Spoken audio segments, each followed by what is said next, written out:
Lethality Jhin has started seeing a lot more play, especially over in Korea over the past patch or so. We have pros like Viper and Gumayusi playing it a ton. So in today's video, we're going to be comparing the lethality setup to the crit setup, do a couple damage tests, and just break down which is better in what situation. So let's start off here by just going over the complete setup that you should be looking to run. This is one of Viper's games on the Lethality Jhin from about 9 days ago. So we have Dark Harvest as the keystone, Taste of Blood, Eyeball, and Ravenous, secondary runes being Biscuits and Time War Tonic, double adaptive with armor there. And then if we take a look at the complete build path here, we can see it's Prowler's Claw into Serpent's Fang, Swifties for your boots, Sanguine Blade, and then a rapid fire cannon. And then for the skill order, it is pretty standard stuff: Q max first, W second, and E last. So we'll run down a couple of damage tests here. The combo that we'll be using is an auto attack followed by W, another auto attack, Q, and then 2 more autos. So basically using all your standard abilities with 4 auto attacks. So the first comparison will be at the 1 item spike, comparing Gale Force to Prowler's Claw, and we'll be testing the damage on a squishy target. This would be like a Vayne at about level 8 with 1k HP along with 40 armor. Okay, so Gale Force is going to be dealing 1013 damage, and then we're going to be getting 1027 damage out of Prowler's Claw. So overall, on average, Prowler's Claw is going to be dealing about 14 more damage than Gale Force with a full combo. Now, to come up with that 1013 damage from Gale Force, I took the average over 10 trials, because with crit, right, it's kind of hard to come up with an exact figure, exact amount of damage as to how much you're going to deal. So over 10 trials, 1013 was the average damage that you're going to deal. Okay, so just based on damage, these items are very, very similar here. You do have to keep in mind that you're always going to deal more damage from abilities with Prowler's Claw. There's no point in me testing that. It's just a waste of time, because with more AD, with more lethality, it's just obvious you're going to deal more damage from abilities. So that's a big pro to going the Prowler's Claw. You're also getting extra 20 ability haste, which is really nice, especially for, spamming out your abilities more often. And then it is 200 gold cheaper as well. So you are going to be hitting your Prowler's Claw spike a little bit sooner than you would hit Gale Force.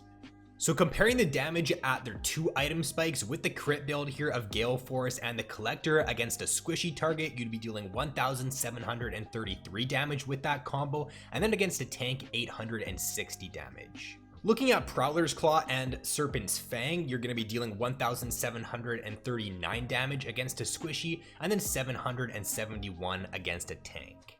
Okay, so what we're able to find at the 2 item spike is that the damage against a squishy is once again almost identical, only 6 extra damage coming out of Serpent's and Prowler's Claw, but you do have to understand that this build path is 600 gold cheaper. So for 600 less gold, you're dealing the same amount of damage against a squishy. So if you are up against a full squishy enemy composition, you definitely want to side with the Prowlers and the Serpent's build over the crit setup.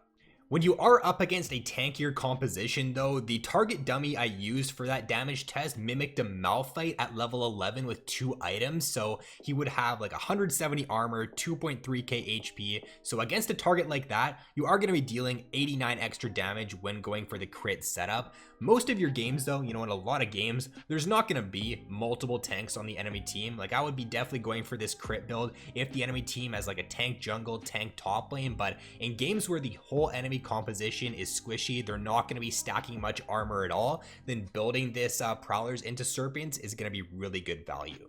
Alright, so I just went over one of Viper's recent games on the Lethality Jhin, and there's a couple key things to point out here. First is that you're going to want to start the game off with a longsword and 3 potions when going for this lethality build. Reason being is because on your first base, you can just pick up a serrated dirk, build that longsword into a dirk, and you're going to hit your Prowler's Claw spike very early on in the lane.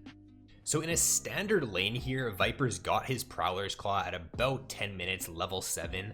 Okay, so he's even got another longsword on top of that and boots. So it just goes to show that you can hit a very early spike with this build path compared to the Gale Force. Prowler's Claw is a little bit cheaper, and then the fact that you're starting with the longsword lets you hit it even faster.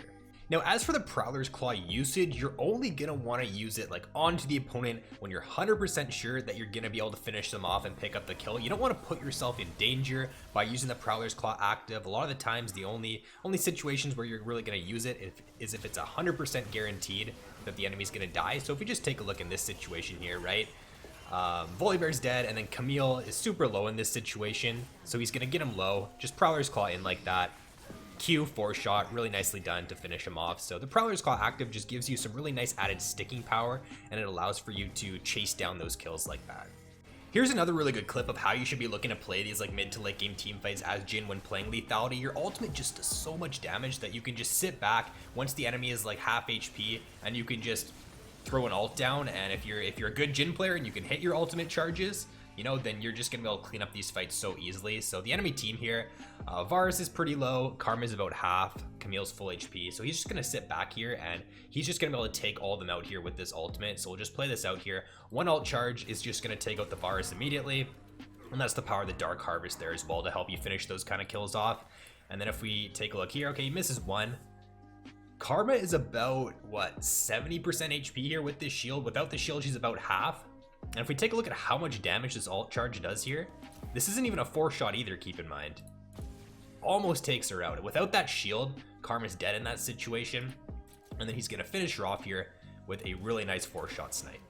Another really key thing to note here as well, guys, is that Sanguine Blade is your third item in this build path, and the reason to why it's so strong is because you gain 8 lethality and 66% attack speed here while you're near one or fewer visible enemy champions. You have to be, you know, alone or only near one champion to gain this 8 lethality and this extra attack speed. And when you're ulting with Jhin, you're always going to be, you know, away from the enemy. So you're always going to gain that extra lethality and attack speed. And the attack speed on Jhin is actually very strong because your passive converts attack speed into AD. And this just adds even more damage to your ultimate here.